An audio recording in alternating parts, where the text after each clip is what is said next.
Gujjar leader सबसे घटिया, नाकाम, बेकार हैं जितने भी हैं, चाहे उसमें जावेद राणा साहब हो, चाहे उसमें चौधरी जुल्फार हो, चाहे उसमें आजाज खान हो, चाहे मुमताज़ हो, चाहे कश्मीर के लीडर हो, जितने भी गुज्जर लीडर हैं जिन्होंने जम्मू कश्मीर के अंदर राज किया, जो सरकारी गाड़ियों में जिन्होंने जम्मू कश्मीर के अंदर राज किया, अपना आप चलाया, अपने घर गृहस्थियाँ बनाई, अपने कोठियाँ बनाई। मैं आपके चैनल के माध्यम से कहना चाहता हूँ कि जो नई जनरेशन है आने वाले वक्त की, उनको अपने तौर पर तैयार होना चाहिए, ताकि आने वाले वक्त में जो इलेक्शन होगी जम्मू कश्मीर में नए नए चेहरे आए। मुझे अफसोस है कि गुज्जर लीडरों को इतनी शर्म आती है। अगर हम पार्टी के अंदर रह के भी बात करते हैं अपने एसटी लोगों की, तो मुझे खुशी है कि हमने पार्टी के अंदर रह के भी इंशाअल्लाह जम्मू कश्मीर के अध्यक्ष रविंदर रैना साहब के साथ बात की, अशोक कोल साहब के साथ सेंटर में हमने बात की एसटी के लिए, लेकिन कभी किसी गुज्जर लीडर का बयान नहीं आया जम्मू कश्मीर का। मुझे अफसोस। आपकी पगड़ी को छीना जा रहा है। हमारी पगड़ी को कोई माँ का लाश छीन नहीं सकता। ये पगड़ी इंशाअल्लाह ये वो पगड़ी है जिसने पुंछ के अंदर हिल काका एरिया में किसी ज़माने में मिलिटेंट वहाँ आए थे, हमारे गुज्जर बकरानों ने वहाँ डंडे उठा के, वहाँ कुल्हाड़ियाँ उठा के उनको वहाँ से भगाया था। तो ये पगड़ी कभी झुकने वाली नहीं है इंशाअल्लाह जम्मू कश्मीर के अंदर। पर छीनी जा रही है ना, अब कोई छीनी नहीं। हमारा देखो जो 10% हमारा जो हक है कोटा है उसको नहीं छीनेगा, अदरवाइज उसको STP अगर पी लगा के पहाड़ी ST स्टेटस दे दे तो हमें कोई एतराज़ नहीं है। जनता पार्टी के कई सारे लीडरों ने जो है वो फेसबुक पे अपलोड कर दिया है कि कांग्रेचुलेशन फॉर ST स्टेटस, और वो कई बार कैबिनेट मंत्री भी रह चुके हैं। क्या कहना है आपका? आमिर भाई, जो अपलोड करते हैं ये बेमिसाल है, इसकी कोई वजूहत नहीं है, तो इसको मैं नहीं मानता। अपलोड करने से कुछ नहीं होगा।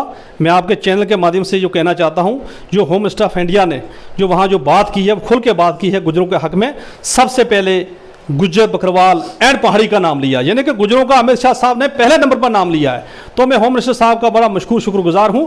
अपलोड करने से कुछ नहीं होगा, जितने मर्जी अपलोड करें, बात वही है जो होम मिनिस्टर साहब ने स्टेज में कही है।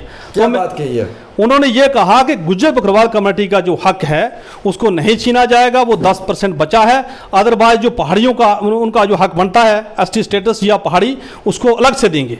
तो हमें पूरा यकीन है होम मिनिस्टर साहब पर कि अगर पहाड़ियों को कुछ देना होगा तो वो ST को बचा के उनको अलग से देंगे। कितनी दुख की बात है कि हमारे गुज्जर लीडर आज के दौर में सारे खामोश हैं, जो 3-3, 4-4 बार कैबिनेट मंत्री बने, MLAs, DDC members, DDC chairpersons, कोई बात नहीं कर रहा है, सब खामोश है। मैं आपके चैनल के माध्यम से कहना चाहता हूँ कि गुज्जर लीडर सबसे घटिया, नाकाम, बेकार हैं जितने भी हैं, चाहे उसमें जावेद राणा साहब हो, चाहे उसमें चौधरी जुल्फार हो, चाहे उसमें आजाज खान हो, चाहे मुमताज़ हो, चाहे कश्मीर के लीडर हो, जितने भी गुज्जर लीडर हैं जिन्होंने जम्मू कश्मीर के अंदर राज किया, जो सरकारी गाड़ियों में जिन्होंने जम्मू कश्मीर के अंदर राज किया, अपना आप चलाया, अपने घर गृहस्थियाँ बनाई, अपने कोठियाँ बनाई। मैं आपके चैनल के माध्यम से कहना चाहता हूँ कि जो नई जनरेशन है आने वाले वक्त की, उनको अपने तौर पर तैयार होना चाहिए, ताकि आने वाले वक्त में जो इलेक्शन होगी जम्मू कश्मीर में नए नए चेहरे आए। मुझे अफसोस है कि गुज्जर लीडरों को इतनी शर्म आती है।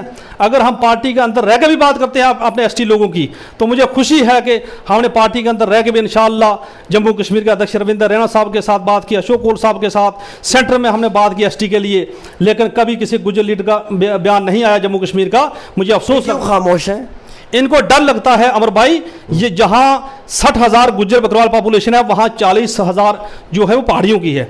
तो ये अपनी कुर्सी बचाने के लिए ये दूसरे चक्कर में हैं। ये कहते हैं कि घर भी बच्चा है, घाट भी बच्चा है, ताकि गुज्जर लोग भी नाराज ना हो जाएं और पहाड़ी भी नाराज ना हो जाएं, ताकि आने वाले वक्त में हम MLA बने। तो ये जो ख्वाब देखते हैं, आने वाले जो जनरेशन है, आने वाले जो हमारे ST के लोग हैं, वो इन लोगों को जवाब देंगे इंशाअल्लाह इलेक्शन के टाइम। मैं ये कहना चाहता हूं, अगर ये गुज्जर बकरवाल के हमदर्द हैं, ये बड़ी बड़ी बातें करते हैं कि हम गुज्जर बकरवाल की नुमाइंदगी करते हैं, किसी एक लीडर का भी आज तक सामने बयान नहीं आया। तो मैं आपके चैनल के माध्यम से कहना चाहता हूँ, इनका बोरी बिस्तरा पैक होगा इंशाअल्लाह। आने वाले वक्त में जितने भी पुराने शासी लीडर हैं, चाहे वो रजौरी के हैं, पुंछ के हैं, कश्मीर के हैं, इनका बोरी बिस्तरा गोल होगा। और नई जो जनरेशन है, नए जो सोशल एक्टिविस्ट लड़के हैं काम करने वाले जम्मू कश्मीर के अंदर, वो इंशाअल्लाह इलेक्शन में जीतेंगे और खुल के अपने लोगों की नुमाइंदगी करेंगे। मैं ये समझने की कोशिश करूंगा, आप तो BJP में हो, अगर आप भारतीय जनता पार्टी के खिलाफ भी बोलोगे तो आपको निकाल दिया जाएगा, आपको वो तक का भी डर रहता है, लेकिन उसके बाद भी आप खुलकर बोलते हो कि हमारे अधिकार के साथ छेड़खानी नहीं होनी चाहिए, हम रोडों में उतरेंगे। ये लोग तो अपोजिशन में है ना, अपोजिशन में किस चीज़ का डर है? भारतीय जनता पार्टी एक सेकुलर जमात है, सेकुलर पार्टी है। इस पार्टी में जो भी आता है उसकी सबसे पहले रिस्पेक्ट होती है, उसकी कदर होती है। तो हमारी पार्टी का मिशन है कि सबका साथ, सबका विकास, सबका विश्वास हम लेकर चले हैं जम्मू कश्मीर के अंदर। तो आने वाले वक्त में हम चाहेंगे इंशाअल्लाह कि हमारे जो गुज्जर बकरवाल के जो लोग हैं, समाज, हमारा एक समाज है, इनके काम हो जम्मू कश्मीर के अंदर। जो पुराने लोग हैं इनको इंशाअल्लाह निकाला जाएगा। हम चाहते हैं कि आने वाले वक्त में नए लड़के जीत के आएँ, ताकि जो पुराने लोग हैं, जो हमारे गुज्जर बकरवाल के जो नुमाइंदे रहे हैं जम्मू कश्मीर के अंदर, इनको यहाँ से निकाला जाए। कोई इनकी जरूरत नहीं है। ऐसे लोगों की तो जरूरत नहीं है समाज के अंदर, जो कौम के लिए कौम के लिए बात करके राजी नहीं है। अभी तक एक लफ्ज़ भी इनके मुंह से नहीं निकला। इनको शर्म आती है अमर भाई। ये हमारे जो कश्मीर के लोग हैं उनकी चमचागिरी करते हैं। कुछ करते हैं नेशनल कॉन्फ्रेंस की, एनसी की, कुछ करते हैं पीडीपी की चमचागिरी, कुछ करते हैं कांगड़ी बखारी अल्ताफ बखारी की चमचागिरी। जो चमचागिरी करने वाले लोग हैं ये कभी भी गुज्जर बकरवाल की भलाई नहीं कर सकते।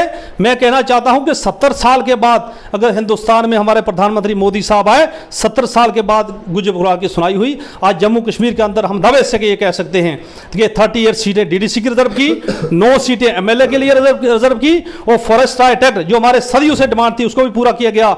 चाहे हमारे 3 डिस्ट्रिक्ट रिजर्व किए चेयरमैन के लिए, ये सब मोदी साहब की मेहरबानी है, भारतीय जनता पार्टी। क्या आपकी पगड़ी को छीना जा रहा है? हमारी पगड़ी को कोई मां का लाश छीन नहीं सकता। ये पगड़ी इंशाअल्लाह ये वो पगड़ी है जिसने पुंछ के अंदर हिलका का एरिया में किसी जमाने में मिलिटेंट वहां आए थे, हमारे गुज्जर बकरवालों ने वहां डंडे उठा के, वहां कुल्हाड़ियां उठा के उनको वहां से भगाया था। तो ये पगड़ी कभी झुकने वाली नहीं है इंशाअल्लाह जम्मू कश्मीर के अंदर। पर छीनी जा रही है ना? कोई छीनी नहीं। हमारा देखो जो 10% हमारा जो हक है कोटा है उसको नहीं छीनेगा। अदरवाइज उसको एसटीपी अगर पी लगा के पहाड़ी एसटी स्टेटस दे दे तो हमें कोई एतराज नहीं। हिंदुस्तान है। जो नारायण जी कहते थे कड़ाका निकल जाएगा, अब कल से लिख रहे हैं कि निकल गया है। देखो कड़ाका पहले पार्टी ने हमारी कम्युनिटी के लिए अच्छा निकाला कि जम्मू कश्मीर के अंदर 38 सीटें डीडीसी की रिजर्व की, हमारे लिए बड़ी खुशी की बात है। उसके बाद 9 सीटें एमएलए के लिए रिजर्व की। अगर पहाड़ियों के लिए कोई कड़ाका निकलता है पी लगा के, एसटीपी लगा के, तो हमें कोई एतराज नहीं है। आप साथ में हैं? हम साथ में, अगर ठीक है ना, सबका साथ, सबको विकास, अगर उनको एसटीपी लगा के पहाड़ी कोटे से दिया जाए हमें कोई एतराज नहीं है। अच्छा, एक आखिरी सवाल रहेगा मेरा। इस वक्त में आप लोग लड़ रहे हैं, आप भारतीय जनता पार्टी में, मैं फिर से पूछूंगा कि आप लड़ रहे हो कंटिन्यूसली अपनी कौम के लिए। पहला इंटरव्यू आपका मेरे साथ हुआ था एसटी के मुद्दे पे और आपने आवाज़ बुलंद की थी। ये भी डर होता है अंदर से कि अगर मैं ज़्यादा बोलूँगा तो शायद पार्टी के प्रोटोकॉल के खिलाफ हो जाए, कितनी सारी चीज़ें। लेकिन वो लीडर जो बीजेपी में है ही नहीं है, जो एनसी कांग्रेस में, जिनको कोई डर नहीं है, जिनको कोई खौफ नहीं, जो आराम से बैठे हुए हैं अपोजिशन में। हालांकि अपोजिशन वाला बोल सकता है, पार्टी वाला नहीं बोल सकता, अपोजिशन वाला खुल के बोल सकता है। वो अपोजिशन वाले नहीं बोल रहे हैं। क्या लगता है नौजवानों को इस बारी इनकी घर वापसी करनी चाहिए इलेक्शनों में? आमर भाई, मैं आपके चैनल के माध्यम से कहना चाहता हूँ कि जो कश्मीरियों की चमचागिरी करते हैं कश्मीरी लीडरों की, वो कभी बोल नहीं पाएंगे। पिछली बार पीडीपी बीजेपी सरकार थी, हमारे कमर चौधरी जो थना मंडी के एमएलए थी, मुझे वो दिन याद है कि उन्होंने फॉरेस्ट राइट एक्ट के बारे में एक फाइल वहाँ पेश की असेंबली के अंदर। तो किसी भी गुज्जर लीडर ने उसकी हमायत नहीं की, चाहे वो नेशनल कॉन्फ्रेंस के थे, चाहे वो पीडीपी के थे, चाहे वो एनसी के थे। वो देख रहे थे कि अगर हम अपनी आवाज़ बुलंद करेंगे तो नेशनल कॉन्फ्रेंस के लीडर नाराज़ हो जाएंगे। पीडीपी वालों ने सोचा अगर हमको आवाज़ उठाएंगे तो पीडीपी के रहनुमा महबूबा मुफ्ती साहिबा नाराज़ हो जाएगी। तो मैं आपके चैनल के माध्यम से ये कहना चाहता हूँ कि उनका बोरी बिस्तरा ऐसे भी गोल होने वाला है। आने वाले वक्त में उनको जो लोग हैं, हमारे सोशल एक्टिविस्ट लड़के हैं या हमारे जो काम करने वाले हमारे एसटी के लोग हैं, एसटी समाज उनको मुंह तोड़ जवाब देगा कि उन्होंने, इस वक्त उनका बोलने का टाइम था, इस वक्त उनका बात करने का टाइम था, लेकिन उनके मुंह पर जो ताला लगा हुआ है। हाँ, पार्टी के अंदर रह के भी बात करते हैं। मैं पार्टी का मशकूर और शुक्रगुजार हूँ कि पार्टी ने हमेशा हमारी बात को सुना है, हमारी बात को सेंटर तक पहुँचाया है। अगर जम्मू कश्मीर की बात करें, जम्मू कश्मीर के अंदर हमारे जो अध्यक्ष रविंदर रैना साहब, अशोक कौल साहब, मैं दिल की गहराइयों से इनका शुक्रिया अदा करना चाहता हूं। अगर कोई भी बात आई गुज्जर बकरवाल कम्युनिटी की तो इन्होंने खुल के बात की, इन्होंने हमेशा कम्युनिटी की बात की। हमारे लिए अगर हमारी कम्युनिटी के लिए कोई लड़ाई लड़ी है जम्मू कश्मीर के अंदर तो हमारे अध्यक्ष रविंदर रैना साहब, अशोक कौल साहब और डॉक्टर जितेंद्र सिंह जी, जिन्होंने हमारी बात को यहाँ से लेकर सेंटर तक पहुँचाया। चलिए, बहुत शुक्रिया हमारे साथ बातचीत करने के लिए। चौधरी हारून साहब थे जो भारतीय जनता पार्टी के एसटी मोर्चा के प्रेसिडेंट हैं। इन्होंने साफ अल्फाजों में कहा है कि जो एमएलएज़ हैं गुज्जर बकरवाल समुदाय से, जो इस कौम से रहनुमाई कर रहे हैं, इन लोगों की घर वापसी होनी चाहिए। ऐसे दौर में जहां एक तरफ पूरी कौम के नौजवान यूनिवर्सिटीज़ के अंदर प्रोटेस्ट कर रहे हैं, डिव कॉम के ऑफिस के बाहर प्रोटेस्ट हो रहा है, हर मुख्तलिफ मुकाम पे जो प्रोटेस्ट देखने को मिल रहा है, लेकिन जीते हुए इक़्तिदार में बैठे हुए लोग जो हैं वो खामोश हैं, उन्होंने चुप्पी साधी हुई है। आखिरकार क्यों? क्या ये वजूहात है? उन्हें मालूम है कि अगर हम बात करेंगे तो शायद हमसे हमारी एमएलए सीट जो है वो छीनी जा सकती है या हमारा वोट बैंक को नुकसान हो सकता है। तो वोट बैंक के चक्करों में उन्होंने अपने आप को जो है वो इस हद तक जो है वो गिरा दिया है कि आज कोई भी एक आम शायरी जो है वो उन पर यकीन नहीं कर रहा है। फ़िलहाल एक छोटी सी पेशकश डेली तस्कीन पे आमिर सुहेल के साथ।